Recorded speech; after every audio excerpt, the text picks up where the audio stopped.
Un petit bidon, mon pépère. Christopher Froome à pied. Mais quelle image du tour. On n'a jamais vu ça. Aïe aïe aïe, attention Philippe, vous nous faire rafler. Allez mon grand, t'es grand aujourd'hui, t'es grand. Chapeau. Bonjour à toutes et à tous et bienvenue dans Chasse Patate, le podcast du groupe Eto qui décrypte l'actualité cycliste. On se retrouve aujourd'hui pour le début d'une grande période qui a déjà commencé d'ailleurs, je me suis un petit peu emballé. Les classiques flandriennes, on a déjà eu, notamment le 3 classique et Gand-Wevelgem le week-end dernier. Et on va avoir à travers les Flandres ce mercredi et surtout le Tour des Flandres dimanche prochain. Le deuxième monument de la saison, les pavés qui attirent beaucoup de monde en Belgique et qui attirent aussi nos 3 consultants du jour qui sont ravis de retrouver ces grandes courses. Johan pour commencer, salut Johan. Salut Mathieu, bonjour à tous. On est aussi avec Titouan, salut Titouan. Hello Mathieu, salut tout le monde. Et on complète notre équipe avec Geoffrey, salut Geoffrey. Salut Mathieu, salut à tous. Eh bien voilà, vous avez l'équipe, alors dans ce podcast, on va revenir sur un petit peu ce qui s'est passé, voir les forces en présence et aussi justement les favoris, les pronos pour le Tour des Flandres, hommes et femmes, on en parlera également. Et bien voilà, avec tout ça, vous avez le programme, attention au départ, chasse patate, c'est parti.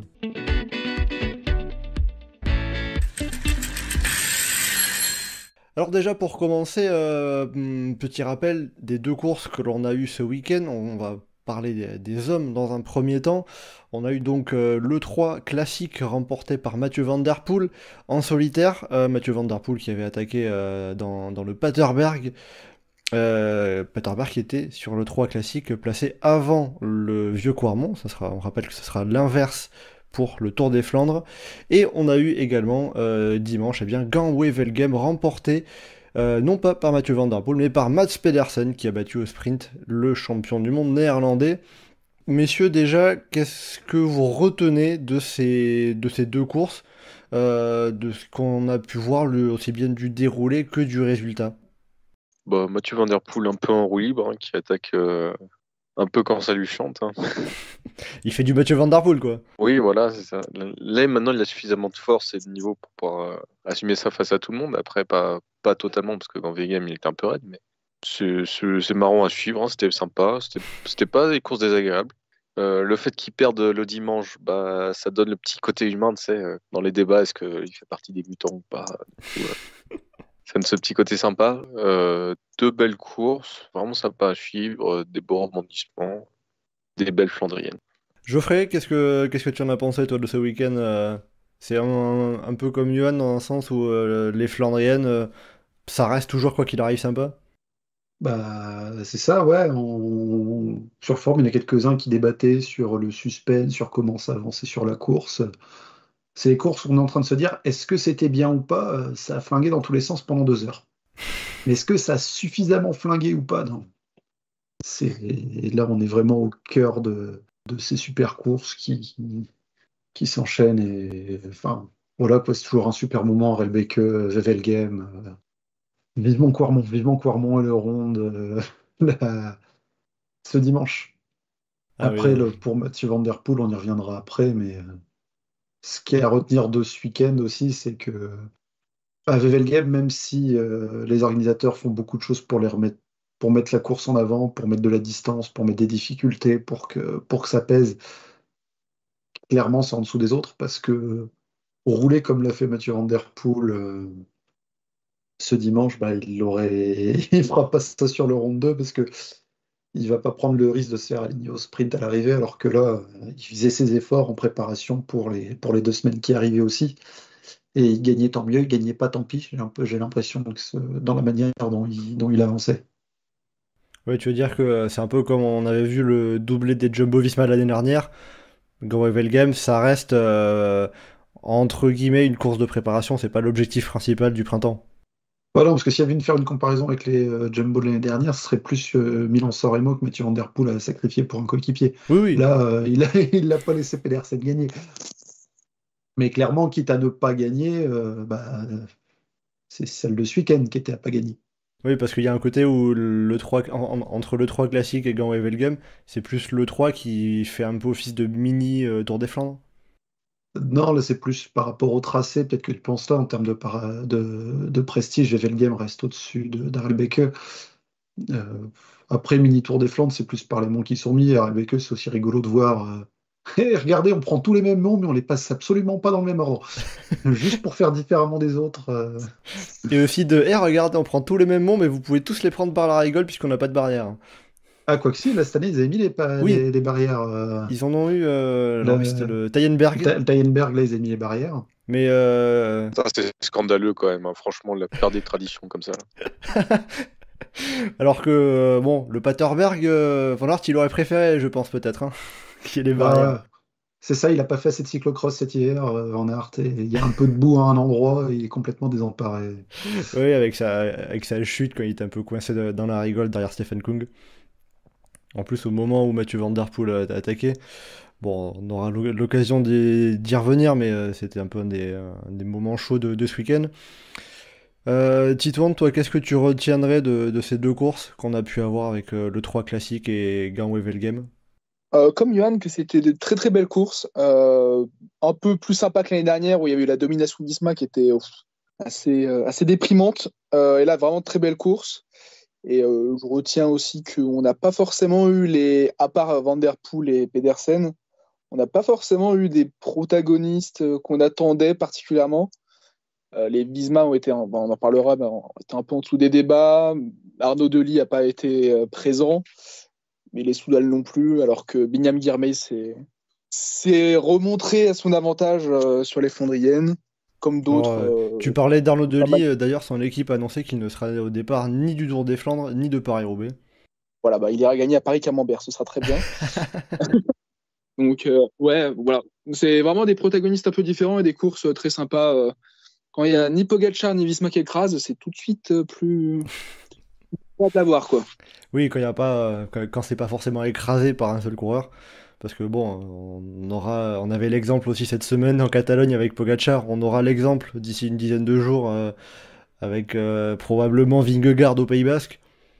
Sur les Flandriennes, c'est plus compliqué que ça se passe de cette manière-là. Alors justement, vous l'évoquiez un peu, un coureur qui revient forcément après sa victoire sur le 3 classique, c'est Mathieu Van Der Poel. Quand j'avais commencé à préparer ce podcast, j'avais commencé à réfléchir un peu après le 3 classique et je me disais, bon, je vais leur demander, est-ce que Mathieu Van Der Poel est le favori pour le Tour des Flandres? Est-ce que après Gant-Wevelgem, c'est toujours l'ultra favori? Ou est-ce que dans un sens, ça a pu rebattre peut-être un peu les cartes? Non, il est toujours le grand favori. Il sort de 4 podiums quand même sur le Tour des Flandres. Là, ne pas le voir sur le podium, ça semblerait. Enfin, c'est qu'il aurait eu un gros pépin à un moment. Ça me fait penser 5 podiums d'affilée sur le Rondeau, ce serait peut-être un record. Enfin, bon. Il reste le grand favori. L'année dernière, il n'y avait que Pogacar qui rivalisait avec lui, mais là, il ne sera pas là, Pogacar. Il y a une bonne palanquée d'outsiders qui vont y aller. C'est ce qui pourrait peut-être dans la course lui poser problème à Mathieu Van Der Poel si les autres s'allient face à lui, même si j'y crois pas plus que ça. Il est en forme, il a refait des gros efforts là, cette semaine avec des longs raids, soit seul, soit accompagné pour continuer de se mettre en forme parce que il était quand même toujours plus ou moins en reprise. Je pense qu'il va mettre une bonne grosse mine bien méchante dans le Koppenberg et on verra ce qui reste. Peut-être qu'il y aura 2-3 coureurs avec lui, peut-être qu'il sera lancé et qu'on le reverra plus. Non, il reste le grand favori, clairement. Titouan, est-ce que tu rejoins l'avis de Geoffrey, comme quoi Mathieu Van Der Poel c'est le grand favori principal et que il n'y a pas forcément d'équivalent à sa mesure actuellement? Ah sans hésitation, on n'a vu personne à sa mesure dans les monts. Quoique, à la limite, sur Gant-Wevelgem, dans le Kemmel, il y avait Mats Pedersen qui l'avait un peu mis dans le mal. Mais clairement, il est au-dessus des débats. Je vois personne qui est aussi bon que lui. Après, si Van Aert ne chute pas et qu'il est très bien revenu du volcan de son stage au TID, pourquoi pas? Mais il n'y a personne qui a montré qu'il pouvait être à la hauteur de Van Der Poel quand il fait des raids aussi fous, qu'il les enchaîne comme ça. Bon, allez, il a été un peu plus en difficulté sur Wevelgem, justement. mais il semble vraiment intouchable. C'est ouais, à l'instar de Vingegaard sur les courses par étapes, quoi. Là, j'ai l'impression que plus que les autres années, même, il est le seul et unique favori. Comment est-ce qu'on peut expliquer justement le fait qu'il était un peu plus en difficulté sur Groenvelgem Bon, la récupération, hein, beaucoup disent, et puis d'accord que c'est pas sa plus grande qualité, la récupération. On l'a vu sur les grands tours, il brille pas forcément un jour après l'autre. Donc probablement ça, quand même il a mis 5 attaques à l'E3 dans les 100 derniers kilomètres. Bon, ça l'a peut-être un peu fatigué. On peut imaginer ça, il est humain. Johan? Oui, non, mais même capacité de récupération ou pas, vu ce qu'il fait sur le 3, heureusement qu'il est fatigué le dimanche. Hein. Ça reste assez logique. Hein. Après, il y avait aussi sans doute un truc où sur là où il attaque sur le 3, c'est le Paterberg, c'est Tannenberg, c'est des petits monts très courts, très explosifs. Le mont Kemmel, c'est un mont qui est long en fait, parce qu'il y a la partie pavée en haut, mais tu montes pas mal de temps, donc c'est pas exactement le même effort. C'est à voir si sur le Tour des Flandres, il va être très fort sur Koppenberg, Paterberg, tout ça, et peut-être un peu moins sur le Vieux-Quarmont. Peut-être que c'est ça qui lui manque aussi actuellement, mais peut-être à l'inverse d'Avout Van Aert aussi, par exemple. Oui, après, oui, il apparaît quand même très clairement au-dessus, et puis en termes de dynamique, là, il est sur-favori. Donc ça veut dire que si on est à chercher la petite bête un peu, le point faible de Mathieu Van Der Poel, ça serait d'essayer de l'avoir. Alors bon, le Vieux-Quarmont, peut-être pas le dernier passage, mais le Vieux-Quarmont, c'est peut-être le mont où ça serait le plus compliqué pour Mathieu Van Der Poel pour faire la différence. Bah, peut-être, après, c'est très théorique, hein, parce que il va mettre 3 coups de pédale sur le replat, sur le faux plat montant. Les mecs dans la roue, il va falloir qu'ils serrent les fesses. Donc, Surtout que dans la foulée du Quarmont, il y a le Patersberg, où là, on l'imagine bien on place une bien méchante, qui que ce soit qui est avec lui, s'il n'a pas encore fait la différence. Oui, il y aura de quoi faire pour Van Der Poel, mais bon, il n'y a pas forcément trop à s'inquiéter. Et en termes de tactique, vous imaginez un Van Der Poel conforme à ce qu'on peut voir de manière régulière? C'est-à-dire bourriner. Bah, une bonne mine dans le Koppenberg, une mine qui suit dans le Tannenberg, et puis la même dans le Patersberg, si la différence n'est pas encore là. Ouais, donc il n'y a pas de surprise forcément à prévoir. Ah bah si, puisque si ça se trouve, ils vont en mettre une dans le Molenberg à 90 bornes de l'arrivée.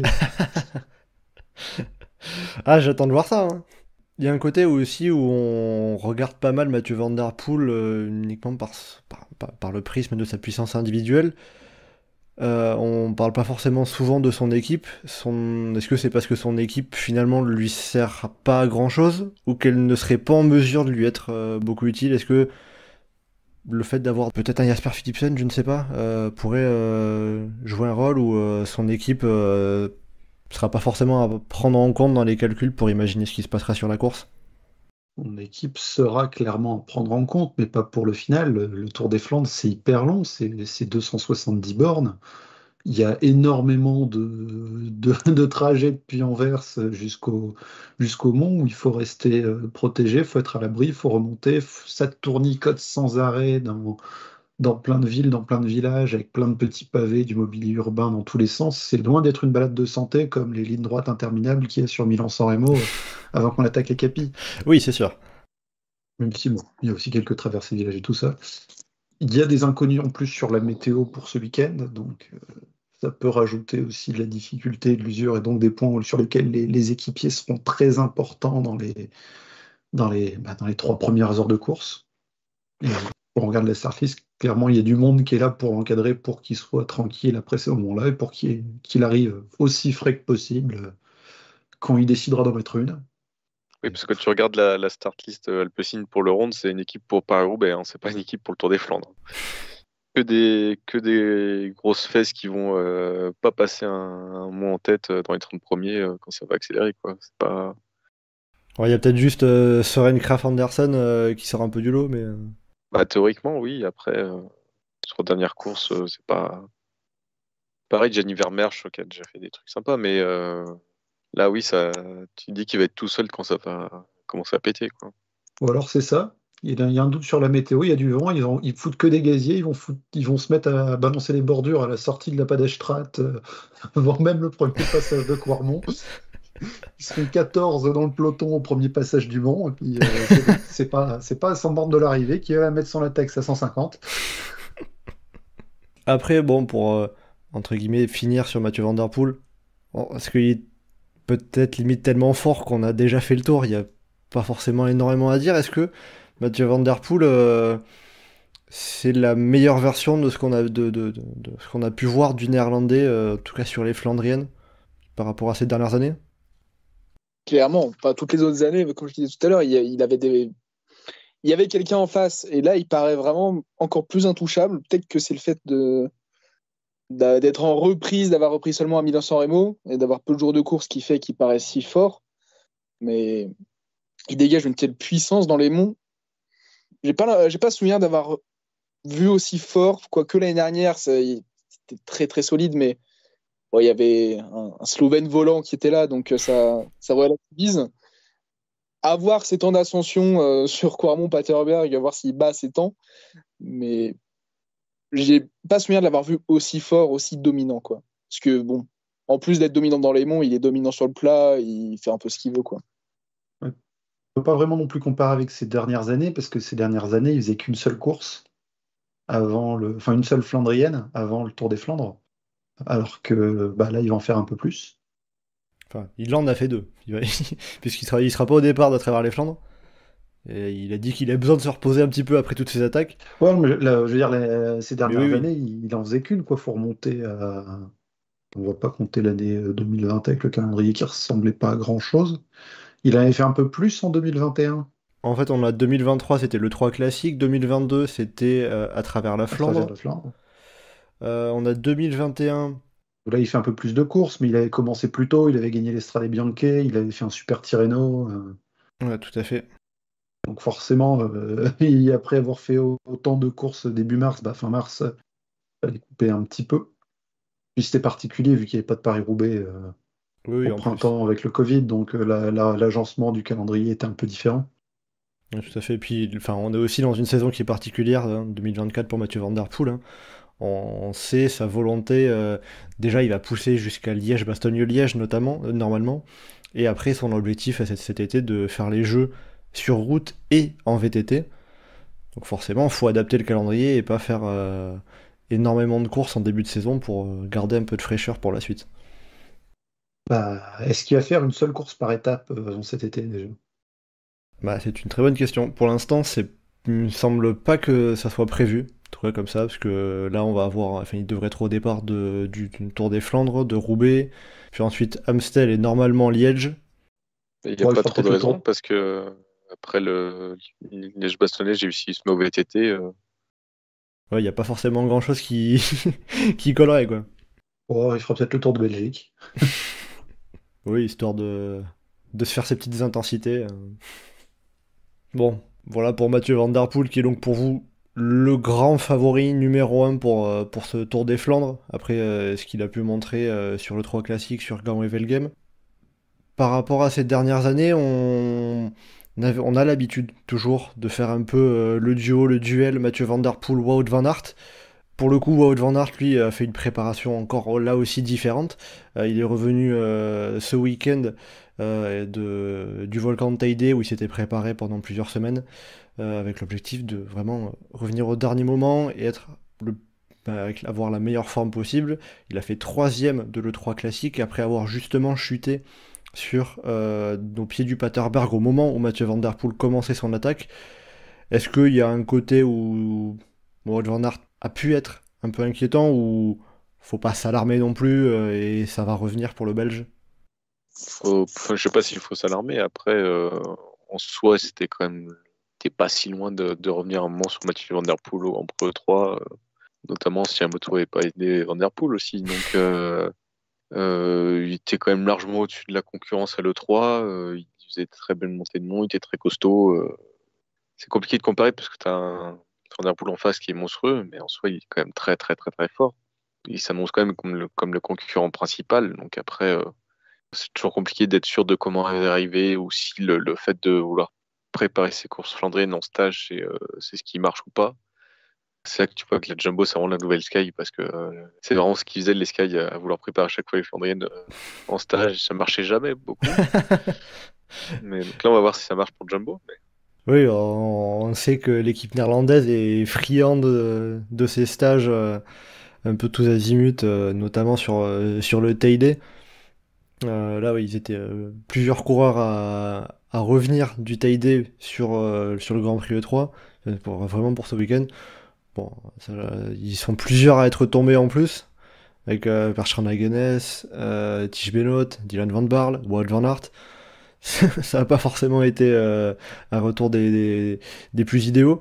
Est-ce que Geoffrey, peut-être, ça peut jouer d'une certaine manière de rattaquer les Flandriennes et de pas forcément prendre de la confiance avec ces chutes et aussi voilà, d'avoir Wout van Aert qui forcément n'est pas en mesure de suivre Mathieu Van Der Poel? Bon, après, le stage peut préparer à la chute parce que tu as beaucoup de monde qui peut se retrouver à terre sur le Tour des Flandres. Plus sérieusement, pour les Flandriennes, comme je le disais, je vois pas l'intérêt de faire 50 stages dans tous les sens, sauf si ton stage, au lieu de tu t'établis pendant une semaine à Oudenaarde, mais bon, quitte à être à Oudenaarde, autant faire les courses qui se passent en permanence autour de là, parce que pour les Flandriennes, il n'y a pas que le physique qui est important, il l'est, mais pas que.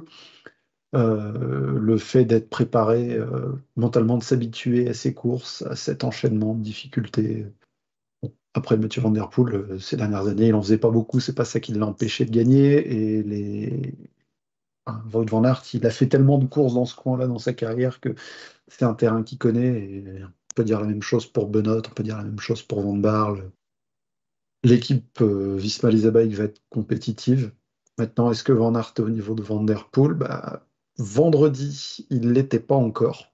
Il était pas loin, mais il n'y était pas encore. Il n'y a pas eu la revanche dimanche. On verra ce que ça va donner sur la prochaine. Mais en soi, est-ce qu'il peut être au niveau de Van Der Poel? Est-ce qu'il peut être plus fort que Van Der Poel? Je pense pas, parce que ça fait quand même un bon moment que Van Aert n'a pas été au-dessus de Van Der Poel dans une classique où ils étaient en face à face. Oui, parce que l'année dernière, ils s'étaient affrontés déjà sur le Grand Prix E3. Alors, il y avait aussi Tadej Pogacar qui était là. Wout van Aert s'était imposé dans un sprint à 3. Voilà, c'est la dernière fois qu'il a battu. Je regarde, mais le Tour de France, Roubaix, oui, voilà, c'est la dernière fois que Ronde 2 Wout et van Roubaix Aert. l'année dernière, il se fait battre par Van Der Poel les deux. Bon, Pogacar bat les deux au Ronde 2. Ouais, tout Les à fait. mondiaux, c'est Van Der Poel qui est au-dessus. Harelbeke cette année, c'est Van Der Poel qui est au-dessus. Ouais, Je tout à pense fait. que au Ronde 2 cette année encore, Van Der Poel sera au-dessus.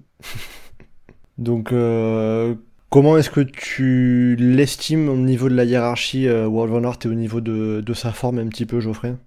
La hiérarchie, tu veux dire par rapport aux autres? Oui, ou enfin par rapport à Van Der Poel et aux autres aussi, comment peut être Wout van Aert? Là, Deuxième? là, on parle avant de courir à travers la Flandre. Non, c'est ça, on va voir. S'il écrase à travers la Flandre et qu'il le gagne avec 1 minute 30 d'avance, comme Mathieu Van Der Poel a gagné à Harelbeke, ça, c'est bon, ça veut dire que le match est lancé. Maintenant, pour Van Aert, comme pour tous les concurrents qui sont autour de Van Der Poel, il va falloir voir comment Van Der Poel court, comment l'Alpecin court, et puis comment ces équipes-là courent aussi, puisque une équipe comme la Lidl Trek qui a été très très offensive ces derniers moments, il y a une densité énorme dans ce collectif-là. À voir si Van Aert a suffisamment de monde pour être autour de lui, parce que Laporte aurait été un équipier précieux, malheureusement il ne sera pas là. C'est vrai que justement, le fait d'avoir Christophe Laporte, qui ne sera pas au départ, hein, puisque Christophe Laporte, toujours malade, qui avait été malade en Italie, ce qui a fait qu'il était malade sur Milan-San Remo, ne sera pas aligné ni sur à travers la Flandre, ni sur le Tour des Flandres. Sachant qu'en plus aussi, on a d'autres coureurs qui ont chuté. On a Jan Tratnik, Tige Benoît, Dylan Van Baarle également sur le Grand Prix E3. Est-ce que pour Wout van Aert, ça peut être un peu un handicap peut-être de pouvoir un peu moins, peut-être un petit peu moins se compter sur son équipe? Bon, il peut toujours compter plus sur son équipe que la plupart des autres favoris. Enfin, à commencer par Van Der Poel.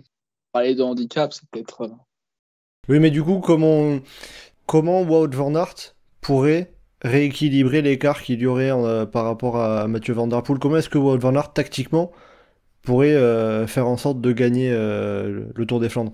Et je parle de Wout van Aert, on peut élargir à l'équipe Visma Lease Bike aussi.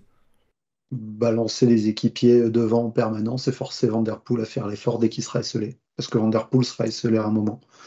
Et envoyer un Jorgensen ou un Van Barle et laisser Van Der Poel faire l'effort derrière. Maintenant, ça c'est le tableau noir s'il y a que ces deux équipes-là qui sont en liste, mais s'il n'y a pas que ces deux-là. Et il faudra composer avec d'autres individualités, d'autres collectifs où il y a pas mal de monde qui peut être présent. Parce que des équipes comme comment dire, Lidl Trek ou Soudal Quickstep, il y a quand même du monde qui peut être en mesure d'être là. Et après, il y a d'autres équipes où il y a beaucoup de monde aussi. Ineos. Enfin, Oui, il y a de quoi, il y a pas mal d'équipes qui ont du matériel c'est ça. Il y pour a, il y faire. a Mathieu Van Der Poel qui est l'ultra favori. Il y a Van Aert qui est en deuxième très gros favori. Et derrière, en fait, on peut facilement lister 20 à 30 mecs dont on se dirait, bah lui, il peut finir sur le podium avec les deux. Et on a envie de se dire, ouais, ouais, carrément. Donc ça promet quelque chose d'être bien ouvert. Surtout si Van Aert et Van Der Poel se marquent à un moment.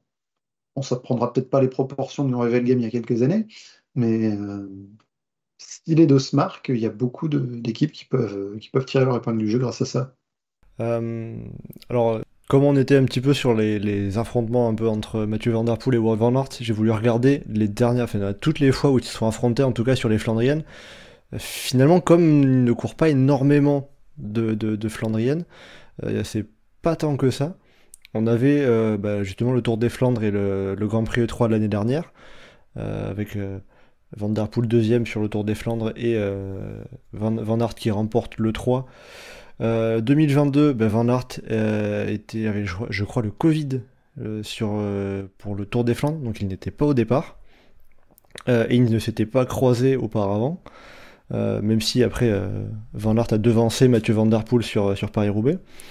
Ensuite, après, on remonte au Tour des Flandres 2021, où Mathieu Van Der Poel est battu au sprint par Kasper Asgreen.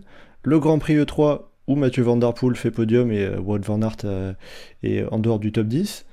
On a le Tour des Flandres 2020 que remporte Mathieu Van Der Poel, le Gand-Wevelgem dont parlait Geoffrey 2020 où il se marque dans la dernière ligne droite. Et après on arrive à 2019 où encore à chaque fois Mathieu Van Der Poel était devant sur le Tour des Flandres, sur Gand-Wevelgem, sans toutefois gagner, Van Aert étant lui assez loin. Donc au final on est sur par rapport aux affrontements entre Mathieu Van Der Poel et Wout van Aert, où Wout van Aert n'a devancé Van Der Poel que sur le Grand Prix E3 de l'année dernière, il me semble. Donc, est-ce que ça peut jouer aussi, dans un sens, d'avoir l'historique des affrontements qui tourne beaucoup plus en faveur de Mathieu Van Der Poel qu'en faveur de Wout van Aert? Van Aert, il doit être habitué, hein, parce que si tu comptes leurs affrontements dans les Flandres, tu peux en rajouter toute une palanquée en cyclocross, et ils sont aussi à l'avantage de Mathieu Van Der Poel. Oui, ça, forcément. On a aussi cet aspect-là.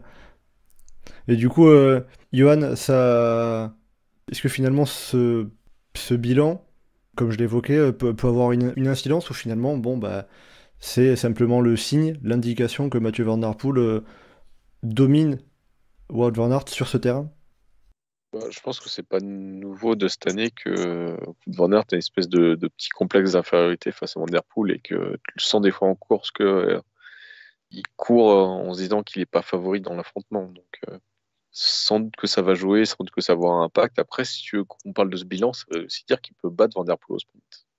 Donc et que du coup Van Der Poel, il ne faut pas qu'il aille avec lui non plus parce que c'est très incertain dans une configuration comme ça. Donc Oui, on a déjà vu Van Der Poel se faire avoir au sprint, pas plus tard que dimanche face à Mats Pedersen ou par un Kasper Asgreen à l'arrivée d'un Tour des Flandres. Donc Mathieu Van Der Poel n'est pas souverain dans une arrivée à 2-3 coureurs.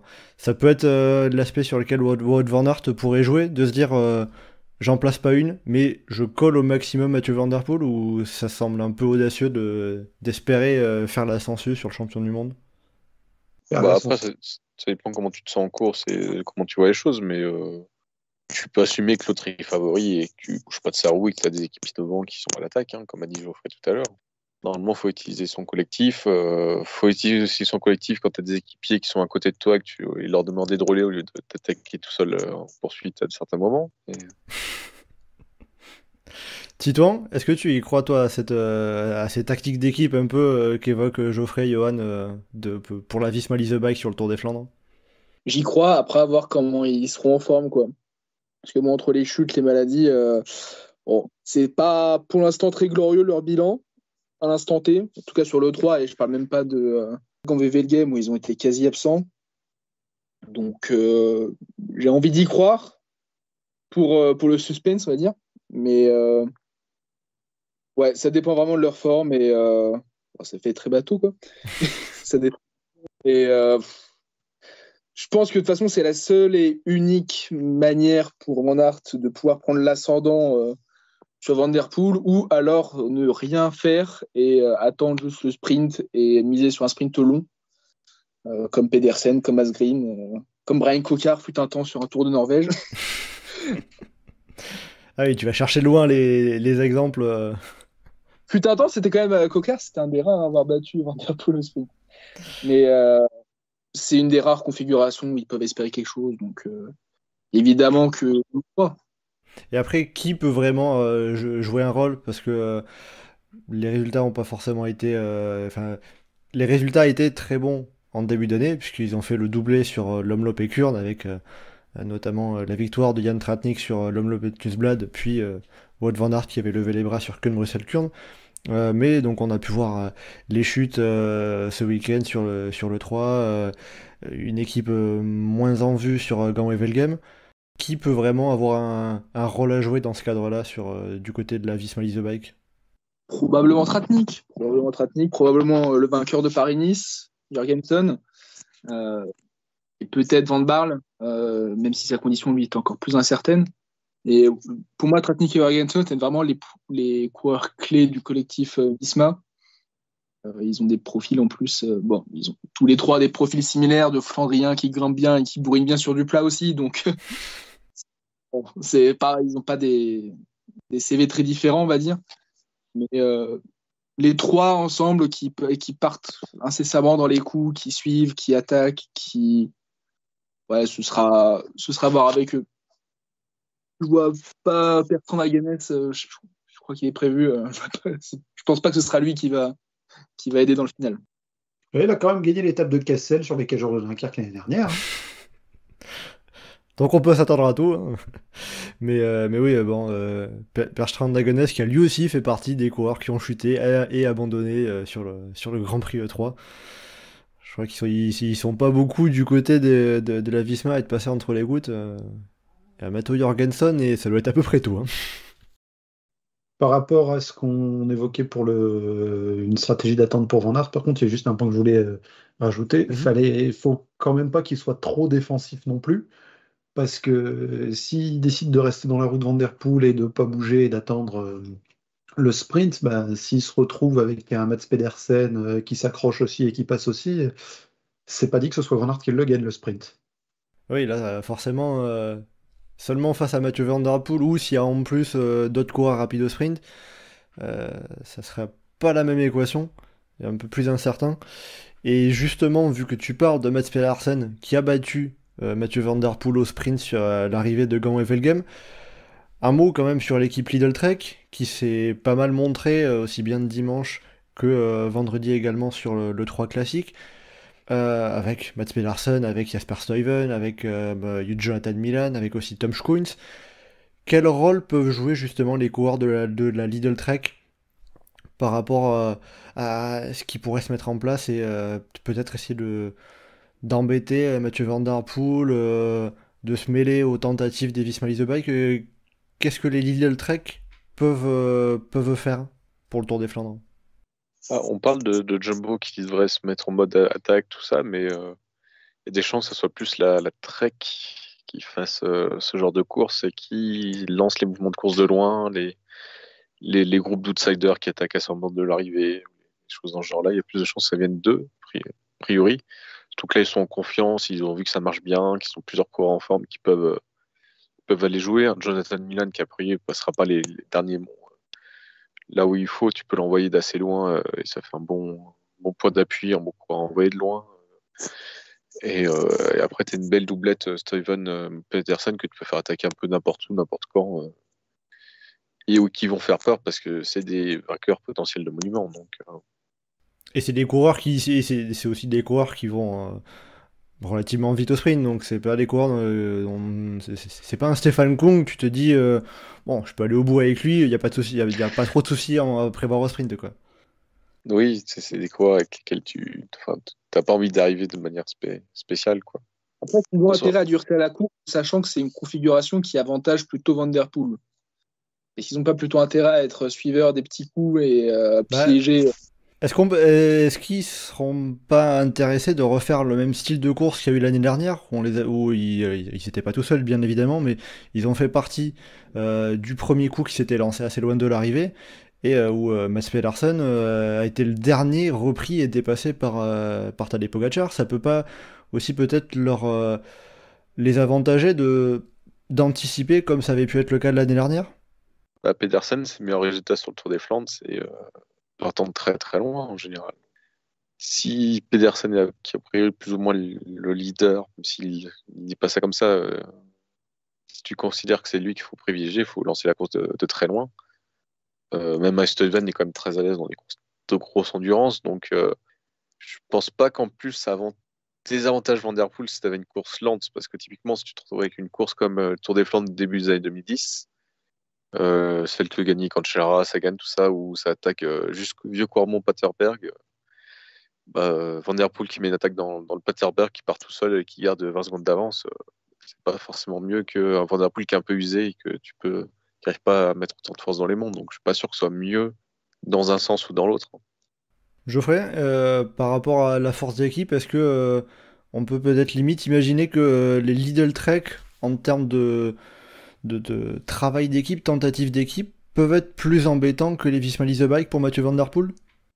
Puisque tu parles les deux équipes dans la même question, tout à l'heure je disais que les Visma Lease Bike doivent avoir une stratégie comme ça, parce que les Lidl Trek, pour moi je sais qu'ils vont avoir une course comme ça. Pour moi c'est une évidence qu'à un moment Stuyven va attaquer et va tenter d'anticiper sur du mouvement. Stuyven qui bouge dans le Bergtenhout ou dans le Kreuzberg en direction du deuxième passage de Quarmont. Pour moi, c'est quasi sûr que ça va arriver. Le seul moyen pour que ça arrive pas, c'est parce que Van Der Poel aurait déjà tout fait péter avant. Ça paraît moins probable, mais pas impossible. Ah, on sait qu'il est capable de tout, hein, Mathieu Van Der Poel. Mais du coup, la question pour toi concernant les Lidl Trek, c'est pas de savoir s'ils vont attaquer, mais plutôt de savoir quand est-ce qu'ils le feront. C'est plutôt ça, Ouais, c'est de savoir quand et avec quelle carte. Quand avec qui? C'est sûr que c'est pas au pied du dernier passage du vieux Quarmont que Jonathan Milan va attaquer. Si Milan est à l'avance, ça va être un peu plus tôt. Mais voilà, voir aussi comment ils vont gérer, comment les équipes vont gérer leurs effectifs avec des plus gros gabarits qui seront plus à l'aise sur certains moments plus roulants ou plus durs. Certains monts sont un peu plus longs, certains sont... Enfin, la partie par braquet elle est un petit peu différente avec l'enchaînement de monts asphaltés. Quarmont qui est atypique, avec du pavé très rugueux et une grosse partie qui est en faux plat montant, alors que les autres, c'est vraiment, j'ai envie de dire, de l'effort de relance de cyclocrossman à la Van Der Poel tel qu'il adore. On se met à fond sur entre 250 et 350 mètres, et puis on est déjà au sommet. Ouais, donc presque limite, il leur manque un cyclocrossman à l'équipe Lidl Trek. Bon, ils ont un poursuiteur. Ils ont le démarreur de l'équipe italienne de poursuite au prochain JO, donc oui, avec Jonathan Milan. c'est pas si mal que ça. Donc il y a de quoi faire. Mais par rapport à la stratégie d'équipe de la Lidl Trek, on a pu voir Mats Pedersen après sa victoire sur Gamewell Game qui disait que globalement chez Lidl Trek, il n'y a pas de leader désigné numéro 1. Il disait on désigne personne comme numéro 1. Ça perturbe nos adversaires qui ne voient pas toujours très clair dans notre stratégie. Est-ce que justement Bah ouais, mais je suis sûr, même eux, ils voient pas clair dans leur stratégie. Hein. Dans le VLD, des moments, on a l'impression qu'ils sont en train de se courir les uns sur les autres. Il y aura moins de cartouches à disperser sur le Tour des Flandres. Hein. Parce que sinon, ça va se payer très cher sur le final. Justement, est-ce que ça peut être une force pour eux de pouvoir avoir, de pas avoir un leader numéro un, mais d'avoir 3, 4 coureurs potentiellement leaders? Non, parce qu'ils ont vraiment Mats Pedersen comme leader numéro un sur le Tour des Flandres. Stuyven comme leader alternatif éventuellement, mais Skuins, Kirch, Milan, on peut pas dire que ce soit des leaders de substitution sur une course comme le Tour des Flandres. Ça sera plus des coureurs qui mettront de l'action, mais qui seront pas amenés à jouer un rôle dans le final, tu penses, du coup? Euh, ouais, mais c'est tellement compliqué à imaginer ce qui peut se passer sur le Tour des Flandres parce que si on nous dit bon bah Pedersen, Van Aert et Van der Poel font tout péter à 90 bornes de l'arrivée, ils sont à 3 pendant 2 heures et ça se flingue dans tous les sens, c'est aussi probable que un de ces trois-là sort tout seul à 1 heure de l'arrivée et fait 1 heure en solitaire, et c'est aussi probable que bon bah ils sont 24 au pied du dernier passage de Quarmont. Et on ne sait pas ce qui va se passer après. Ah oui, ça c'est la magie des Flandriennes. Tout peut se passer. C'est ça, tout à fait. Euh, Dis-toi, pour finir sur les Lidl Trek, est-ce que limite ça peut être l'équipe à laquelle il faudra faire le plus attention parce que ils sont encore plus capables de tout que d'autres? Clairement, puis en plus, même leurs équipiers sont à un niveau qu'on a rarement vu. Je pense à Alex Kirch qui a fait un très, très gros E3, un très gros Gand-Wevelgem. Vraiment très fort, il m'a impressionné personnellement. Donc, avec des coureurs comme ça, je pense qu'ils ils partent comme la troisième grosse équipe à surveiller. Après, ils ont vraiment l'avantage du nombre et de ne pas être très, très gros favoris et d'être moins surveillés. Donc, je vois pas. Après, je vois pas Milan vraiment jouer un rôle décisif. Parce que, comme déjà dit, il va pas forcément passer les derniers monts. Et je pense pas qu'il va faire peur aux autres équipes qui vont rouler avec lui, par exemple. Enfin, qui rouleraient avec lui. Contre lui, plutôt, je veux dire. Donc, ça va être moins facile que sur Gand-Wevelgem, par exemple. Où là, il pouvait jouer le surnombre. À voir aussi si Tom Skuins retrouve son niveau de l'Omloop. Il avait été vraiment très, très fort. C'était un des 3 plus forts de la course, même. Donc ça va dépendre de lui aussi, ça va être le facteur X, parce que pour le coup, il peut vraiment partir dans un coup loin de l'arrivée et largement servir de relais, que ce soit à Stuyven ou à Pedersen, quoi. Alors avec ça, on a parlé de Mathieu Van Der Poel, de Wout van Aert et un peu de la Visma Lease Bike et de la Lidl Trek. Est-ce que vous êtes d'accord avec moi pour dire que ça va être les 3 principales forces au départ de ce Tour des Flandres dimanche prochain? Oui. Et justement, parmi le reste, les autres coureurs, les autres coureurs, autres équipes qu'on n'a pas encore évoquées, est-ce qu'il y a un coureur, une équipe en particulier au sujet duquel, pour vous, il va falloir faire attention, qui peut avoir un rôle important dans le déroulé de la course? Pas enterré sous le Quick-Step. Asgreen, Alaphilippe, Lampart. C'est quand même relativement solide. Chez Bahreïn, les mecs comme Mohoric, Wright pourraient peut-être faire des choses. Groupama, Madouas aime bien le Tour des Flandres. Kung, on va voir ce qu'il va faire. EF, Bettiol, comment il a récupéré de sa chute. Il y a aussi une belle équipe autour de lui. Ineos, c'est pas mal. UAE, c'est pas mal. Enfin, il y a plein d'outsiders et de coureurs qui peuvent se retrouver à aller briller. Johan, qu'est-ce que tu en dirais? Alors, Geoffrey a fait quasiment le tour de la start Ouais. list, mais s'il fallait en citer un. Citer un autre, moi j'aurais envie de citer Bettiol, qui a déjà gagné le Tour des Flandres et qui était en forme avant de tomber à l'E3, donc on verra. Qui faisait des très belles impressions sur ce début de saison. Après, je trouve pas qu'il y ait de coureurs qui se dégagent vraiment beaucoup en dehors de Van Der Poel et Wout van Aert, mais on verra bien ce que ça donne. Hein. Tu tournes de ton côté, est-ce que tu as aussi un nom qui t'intéresse avant le départ du Tour des Flandres? J'ai envie de parler de Binyam Girmay quand même, qui revient pas mal du tout, qui lui paraît être en forme et qui, mine de rien, a fait de belles courses. Il peut passer les monts dans un scénario un peu chaotique. Ça peut jouer le podium et il n'a pas une mauvaise équipe autour de lui. Donc, à voir. Bon, après, j'aurais pu citer aussi tous les Groupama Koungou Madouas pour un top 5, évidemment, mais Dans la dynamique, les Groupama, c'est plutôt on va les voir jusqu'au kilomètre 20-25 de l'arrivée, c'est très bien placé. Et puis après, ça fera top 13 à l'arrivée. Une en tête dans Quarmont et il glisse sur une flaque de boue comme dans le Grand Prix de Denain. Ah là, le remake de la chute de la chute avec la veste de Sagan, Van Avermaet et Nassen, ça serait un scénario assez original, enfin assez original mais pas trop. cette année avec Van Der Poel, Van Aert et Pedersen. Ça, ce serait la belle incertitude de l'année finalement. Et 3 éliminés. Ah ça. Ah là oui, ça serait qui devant alors Bettiol rejouerait son rôle? Oh, ce serait beau. Un petit mot sur les Français aussi. Alors, Titouan, tu évoquais un petit peu Valentin Madouas du côté de la Groupama FDJ. Valentin Madouas qu'on n'a pas beaucoup vu ce week-end, qui était mal placé sur le Grand Prix 3 et malheureusement, une fois que le groupe de tête est parti, c'est pas revenu derrière. Donc Valentin Madouas. Dire toute sa carrière qu'il était mal placé. Oui, c'est pas le coureur qui sait qui aime frotter le plus. Donc forcément ça a une incidence. Mais si on regarde l'ensemble des Français sur ces Flandriennes, uniquement d'un point de vue résultat sur ce week-end, on a Sandy Dujardin qui décroche le meilleur résultat avec une 24e place sur Gand et Velgem. On avait quelques autres coureurs qui étaient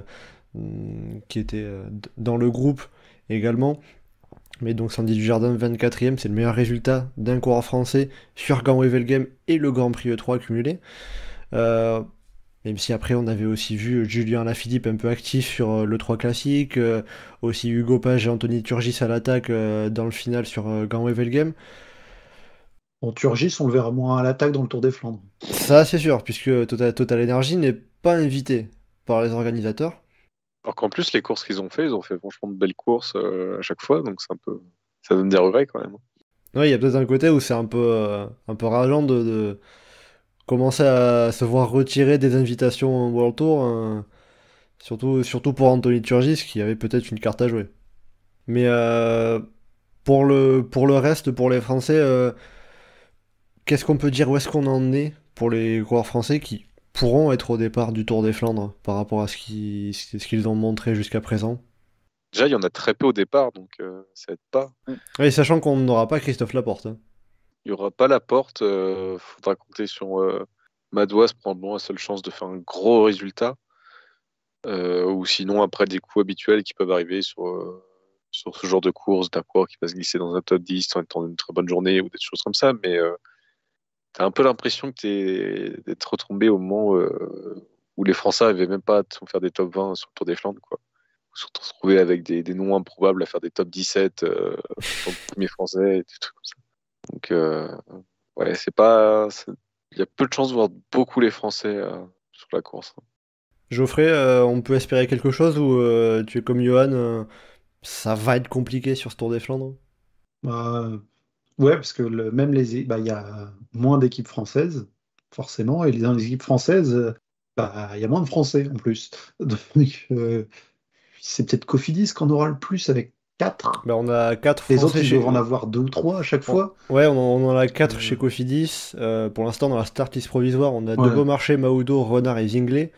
On en a 3 chez Decathlon G2R, Gautra, Et Touzé encore, et chez Tronchon. Decathlon G2R, c'est derrière Bossenhagen et les Belges. Donc, c'est presque un peu du remplissage sans vouloir manquer de respect à Damien Touzé et aux autres coureurs qui seront là. Oh, Pierre Gautra, quand même, ça peut être une belle surprise chez la G2R. Pour un top 25 dans. Pierre Gautra qui avait fait 11ème de l'Omloop et Newsblad avant de chuter sur Kurn. Il était revenu sur Gand et Velgem. Je crois qu'il était pas trop mal passé sur le dernier Mont Kemmel. Ouais, Non, mais il est pas mal, mais après, ce Tour des Flandres, c'est long, il est jeune. Oui, forcément, ça joue aussi. Hein. Ça sera son deuxième Tour des Flandres. C'est peut-être pas sur lui qu'on va porter le plus d'espoir, hein, Pierre Gautra. Non, c'est plus une idée aussi d'apprentissage sur une course aussi difficile, aussi longue que le Tour des Flandres. Dans ce style-là, un autre jeune coureur qu'on aimerait voir faire des choses et tout ça, qui va aussi être qui est encore en phase d'apprentissage, ce serait Hugo Page. Florian Sénéchal, il est plus à l'aise sur une course comme Paris-Roubaix que sur le Tour des Flandres, et de toute façon, il est encore plus ou moins en reprise, même s'il a fait il sort de la semaine Coppi Bartali, mais enfin, il revient tout juste de blessure, donc forcément, c'est pas idéal pour lui. Ouais, il y a la Philippe quand même qu'on n'a pas trop cité. Il est en forme, pourquoi pas. Et c'est pas sur lui que je miserais le plus côté Soudal Quick-Step, même si effectivement on peut attendre quelque chose de sa part. Faut qu'il soit un peu moins poissard maintenant aussi, parce que Mais c'est pas lui le leader chez Quick-Step? chez Quick-Step, je pense que le leader, ça devrait être plus Casper Asgreen ou Yves Lampart. Hein.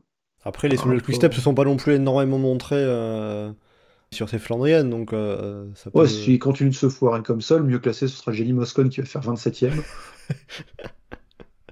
Bon, ben on verra si on a besoin de ressortir ça lundi prochain, Geoffrey. Que Asgreen et Lampard sont encore moins en forme qu'à Philippe, alors... Du coup, est-ce que ça veut dire que, en termes d'objectifs, on sera déjà content d'avoir un Français dans le top 10? Oui, largement. Déjà, si on a des Français actifs sur la course, ce sera top, quoi. Ouais, Nicolas de Bonnemarché dans l'échappée matinale, ça se peut. Avec Cavagna. Cavagna qui s'est échappé Movistar, là. Pourquoi Mathis Lebert n'est pas aligné chez Arkea? Parce que... Bon alors c'est start list provisoire, c'est pas forcément Putain. ce qui est le plus fiable hein, non plus. Parce que franchement, s'il y a un coureur que je veux voir dans l'échappée matinale, c'est Mathis Lebert. Ah, il est bien habitué, oui, lui. Après, sur la start list provisoire, ils sont que 6 pour l'instant chez Ouais. Arkea. Mais je vois que Lebert est prévu sur le tour région Pays de la Loire Tour. C'est hier il repasse dans l'objectif, il faut qu'on marque plein de points UCI. Donc en fait, si on voit plein de coureurs sur Tour Pays de la Loire, Paris-Camembert et tout ça, on fait 7, 8, 9, 10 là-bas, on marque plus de points que finir 22e du Tour des Flandres. Alors qu'en plus, ils ont pas mal marché sur les deux courses, là. Ouais, Mozzato fait une belle course. Albanese fait un très bel E3. Au final, si on regarde français, il faut peut-être regarder les coureurs étrangers des équipes françaises pour avoir le plus de oui, chances mais de c'est faire sûr, un bon hein, résultat. Oui, oui. Ça, il n'y a pas de doute, hein, sur du Pity, du Kung, peut-être un miracle Neisen, tu vois, des trucs comme ça, mais... Bon, bah écoutez, on verra ça. Pour finir, pour refermer la page, messieurs, on va finir par votre pronostic pour le Tour des Flandres dimanche. Bon, j'ai l'impression qu'il y a un nom qui se détache un petit peu dans ce que vous aviez pu dire, mais allez, quel serait votre favori Titouan pour commencer? Avec une très très grande surprise, Mathieu Van Der Poel, hein, évidemment. Waouh, alors là c'est vraiment la grande surprise en effet. Grosse cote. Grosse cote. Geoffrey, de ton côté? Mathieu Van Der Poel. Bon, là aussi grande surprise de la part de Geoffrey, hein, et... même si on est habitué à ce que tu cites obligatoirement Mathieu Van Der Poel quand il est au départ d'une course. Et Johan? Alberto Bettiol. Ouais, c'est juste Pas pour citer l'autre, hein. Oui. C'est juste pour pas avoir un triplé de pronostic Van Der Poel. Hein. Oui, bah oui, c'est plus intéressant. Après, là, je me suis un peu retenu de citer des trucs plus exotiques, mais... Allez, lâche-toi. Qu'est-ce que tu aurais envie de citer? Andrea Pasquale. Albanese. Franchement. Allez, bah écoute, on gardera un œil sur Vincenzo Albanese. Franchement, s'il y a un groupe de 5 qui joue à victoire, qui a Albanese dedans, c'est la folie. Hein. Ah là ouais, mais la cote elle est pas élevée. Hein. Non. ça, je te garantis. Avec Michael Matthews qui est dedans, il se fait encore avoir au sprint. Pour terminer, un mot aussi sur ce qui se passe du côté féminin, puisque on n'oublie pas bien évidemment le Tour des Flandres féminin. Geoffrey, je crois que c'est toujours le Tour des Flandres femmes qui se court après la course homme, hein, c'est bien ça? J'ai pas regardé aux horaires, mais a priori oui. De toute façon, ça se généralise maintenant, le fait de faire... Côté flamand, les femmes ouais, après. ça se fait de plus en plus. Et vu le tracé qui est fait, oui, ça sera après. Et puis c'est d'ailleurs quelque chose qu'on retrouvera aussi par exemple sur Liège-Bastogne-Liège, aussi pour éviter que les femmes aient à se lever à 4h du matin. Bah, et puis ça marche mieux même en termes de télé d'avoir la fin des femmes que des mix où les gens s'est embêtés ou pas. Enfin, ça marche pas trop mal. Mhm. Justement, où est-ce qu'on en est un petit peu par rapport aux forces en présence sur les courses qu'il y a pu avoir? Alors, on a eu dans le Velgum féminin, il n'y a pas d'équivalent à l'E3 côté féminin, mais dans les différentes courses qu'il y a pu avoir, les courses pavées, ça peut être quoi la tendance un petit peu? SD Works. Pour changer? contre Lidl Trek. Bah, pas, ça dépend. Après, contre Lidl Trek, sur la plupart des courses, mais là où sur le Tour des Flandres, c'est un peu dur pour Balsamo, donc ça prive quand même des cartes, quoi. Mais oui, après, c'est plus SD Works contre le reste du monde, après, mais pas forcément Lidl Trek sur cette course-là en particulier. Enfin, moi, de mon avis à moi, en tout cas. Ouais, mais alors peut-être pas Balsamo, mais une Elisa Longo-Borghini Oui, non, mais les peut Organs s'en Borghini, mais sortir. après, je pense que les autres ont du mal à suivre le rythme. Sharon Van Androy aussi, peut-être, du coup, qui était Chez très Van bien sur Roy, l'homme ouais. avec Newsblad, mais ça va être une grosse équipe comme, je sais pas, peut-être Canyon serait très bien, ou d'autres individualités, donc ce serait très bien. Donc, C'est-à-dire que là, on est plus à se retrouver sur le papier dans une équipe SD Works qui est largement favorite et les autres qui vont devoir se battre, enfin toutes les autres équipes, contre la SD Works. Bah, si on fait une liste de 4 ou 5 favorites, chez SD-Works, il y en a 3 ou 4, donc forcément, on s'attend à ce qu'ils soient au-dessus.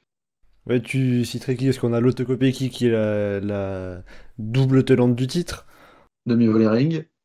qui était deuxième l'année dernière. Est-ce qu'on Ouais. peut peut-être citer Lorena Vibus qui a remporté Gand et Velgem? Bah, si elle passe les boss, je pense qu'il y a un peu trop de boss pour que ça passe, mais si ça se regarde et que elle ils se passe. retrouvent à beaucoup. Mais Marlène Reusser, Micha Bredevold, pourquoi pas? Ouais, Micha Bredevold, la championne d'Europe, Championne pour d'Europe. rappel. Et puis avec ça, on complète l'équipe avec Christine Majerus, et puis, et puis voilà, on a nos 6 coureuses Ouais, que des pour le coup, on ne Steelworks. vaut pas du tout gagner, mais l'équipe où ta sixième coureuse, la moins forte, a priori, c'est Christine Magérus, c'est quand même pas mal comme collectif. Oui, ça, avec la SD Works, on est habitué, ouais, en effet. Après, à voir aussi la forme qu'aurait une Marianne Vos, qui a su battre Kopecky en début de saison sur l'Omloop. Bah, Kopecky qui est prenable au sprint de manière générale, hein, ces derniers temps. Mm. Donc ça pourrait donner quoi un petit peu comme type de course? Bah, c'est pareil que chez les hommes, il peut tout se passer. Peut-être que peut-être qu'elles seront à 30 au pied du dernier de l'unique passage de Quarmont côté féminin. Peut-être qu'il y aura Jane Kouros qui aura une minute d'avance. Peut-être que ce sera un petit groupe. Peut se passer beaucoup, beaucoup de choses. Côté féminin comme côté masculin. C'est ça qui est génial sur les Flandriennes. C'est que 2 jours avant, on ne sait pas à quoi s'attendre. 2 heures avant les premiers monts, on ne sait pas à quoi s'attendre. Des 2 heures à l'arrivée, on sait pas forcément toujours à quoi s'attendre non plus. Bah, c'est ça, ouais, il y a toujours une forme de suspense sur ce qui peut devenir du reste de la course. Surtout qu'il y a le Koppenberg sur le parcours féminin depuis cette année ou depuis l'année dernière, je sais plus. Mais donc qui change le fait que ce qu'il y avait souvent sur le Tour des Flandres féminin où ça s'attendait assez le vieux Quarmont, Paterberg, là ça a quand même des moyens de faire péter la course avant. Donc ça va être bien animé sans doute assez tôt par pas mal de coureuses. Alors le Koppenberg est là depuis 2021, mais en effet ça peut jouer un rôle puisque le parcours est pas le même que celui des hommes, hein. Côté masculin, on passe Quarmont et Patersberg, puis on va vers le Koppenberg, alors que côté féminin, on part d'Oudenaarde, on fait une boucle par les monts, on arrive directement. Après les monts de Brakel, donc Berendries-Valkenberg, il ne doit pas y avoir beaucoup de monts entre les deux. Peut-être le Kapelberg. C'est ça. Bah écoute, je ferai après. De toute façon, pour les enchaînements de monts, les parcours, toute la connaissance du moindre pavé, je te fais confiance, hein. Là, y a pas de Non, mais alors souci. pour le coup, même pour les suiveurs, hein, c'est comme pour les coureurs, faut aller sur place et puis voir à quel point ils sont tous les uns à côté des autres. Ah Et que oui. Et que ça tourne dans tous les sens, hein. Ça, c'est le charme des courses flandriennes, évidemment. Écoutez, pour finir, votre pronostic sur ce Tour des Flandres féminin, Geoffrey? euh, au moins 3 attaques de Victoire Berthaud dans la journée et victoire de Lotto Kopecky. Voilà, l'Auto Kopecky, c'est le forfait Van Der Poel Kopecky pour Geoffrey. On ne change pas Voilà. une équipe qui gagne. Ça avait bien, en même temps, ça avait bien fonctionné l'année dernière, hein, ce Ah oui, pronostic. oui, c'est sûr. On verra si. Enfin, il y a 2 ans surtout. L'année dernière, ça avait un Oui, petit peu moins fonctionné pour Mathieu Van Der Poel. mais oui, il y a 2 ans, ça avait fait un perfect. On verra si c'en est de même cette année. Et Johan? Moi, Moi, je pense qu'il y a moyen de battre les SD Works. Déjà parce qu'ils continuent de courir absolument n'importe comment. Même on se retrouve dans un groupe devant avec Lorena Vibus, elles ne veulent pas rouler. Donc, si jamais il y a une attaque adversaire, elles ne vont pas rouler non plus. Donc, il y a moyen de les piéger. Et moi, je pense que Kasia Nevadoma est très en forme depuis le début de saison et qu'il y a moyen qu'elle gagne enfin un truc. Tu veux dire qu'elle est très en forme parce qu'elle a beaucoup de place entre 2e et 7e? Voilà. Non, parce qu'elle fait physiquement, elle a montré qu'elle a de la force. Après, ça n'a pas fait, notamment sur le straight banqué. Enfin, ça fait 10 ans qu'elle montre qu'elle a de la force et qu'elle fait entre 2e et 7e. Oui, on va quand même rappeler que Katarzyna Niewiadoma n'a plus gagné depuis une étape du Tour de Grande-Bretagne en 2019. Ça va faire 5 ans. Et puis, côté français, du côté des Françaises, qu'est-ce qu'on peut espérer? Geoffrey, t'évoquais des attaques de Victoire Berthaud? Ouais, parce que forcément, c'est Victoire Berthaud. Après, non, ça peut faire des places. En termes de... Oui, elle peut tout à fait aussi avoir un résultat placé, mais je pense pas qu'on ait une concurrente qui soit en mesure d'être dans le coup pour la gagne. Enfin, je dis pas qu'il y aura pas de Françaises dans le top 10, mais s'il y en a dans le top 10 ou dans le top 15, ce sera dans un groupe en 2e, voire en 3e rideau. Mais on a de quoi en voir dans l'échappée. Oui, il y a Plus le côté masculin. On aura de quoi voir des Françaises, hein, quoi qu'il arrive. Est-ce que vraiment ce serait surprenant d'avoir une Berthaud, une Kerbaol qui se retrouve dans un groupe de 10-12 en tête? Je sais pas. Hein. Mais Victoire Berthaud, c'est sûr qu'on va l'avoir attaqué à un moment et être dans une échappée. Maintenant, faut que les circonstances de course. Non, mais je veux dire dans un groupe de 10-12 en tête avec les favorites. Ah ouais, bah après, s'il y a un groupe de 10-12 avec les favorites qui se retrouvent, tu veux dire pour la gagne ou à aborder Quarmont Aborder Quarmont déjà, mais je suis pas sûr que ça va arriver à aussi nombreux. Mais je suis pas sûr que les Françaises vont être tant en retrait que ça. Hein. Allez, Johan, on va y croire. Ah, j'y crois aussi, je pense qu'il y en aura qui seront placés, mais pas dans le coup vraiment pour la gagne ou pour le podium. Bon, eh bien, écoutez, on suivra ça et on attend qu'à être ravis, surpris par ce que pourront faire les Françaises. Bon, on va arriver à la fin de ce podcast avec tout ça, avec vos pronostics, vos analyses sur le Tour des Flandres masculin et féminin. On rappelle que bien évidemment il y aura avant cela mercredi à travers les Flandres. Bah écoutez, merci beaucoup Titouan, Johan et Geoffrey de m'avoir accompagné avec vos analyses, votre regard sur ces courses flandriennes et un petit peu ce qui s'est passé et ce qu'il pourrait se passer sur le Ronde van Vlaanderen dimanche prochain. Pour le prochain podcast Chasse Patate, on se retrouvera bien la semaine prochaine pour justement le débriefing du Tour des Flandres. On verra, est-ce que Mathieu Van Der Poel aura à nouveau gagné? Est-ce que Lotte Kopecky fera le triplé? On verra ça. Et en attendant le prochain podcast Chasse Patate, eh bien donc vous pouvez nous retrouver comme d'habitude sur le site et le forum du groupe Eto, legroupeeto.fr, ainsi que sur nos différents réseaux sociaux, Twitter, Facebook, Instagram et Threads. N'hésitez pas à commenter, liker et partager ce podcast. Merci beaucoup et à bientôt dans Chasse Patate.